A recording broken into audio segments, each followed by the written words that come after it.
This is a public service announcement. The world we live in today is armed with nuclear weapons in countries like America, Russia, and countries like North Korea pose a threat to having nuclear weapons. We need a worldwide disarmament of nuclear weapons for these reasons. My name is Trevor Tatum. I'm here to talk to you about the money it costs to do these nuclear warheads.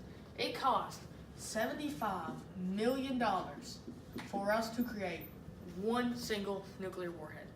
Out of that $75 million, whenever we create it, it costs $20 million in later years for us to be able to keep up with them. We in the United States have a total of 6,800 nuclear warheads right now, and according to that, it is $136 billion for us to be able to keep up with the nuclear warheads that we already have. That's a lot of money that we could be putting back into the U.S. economy or even paying off other debts.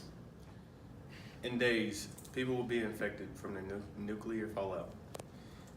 It just depends whether if the bomb detonates in the air or on land, and it just leaves radioactive debris after.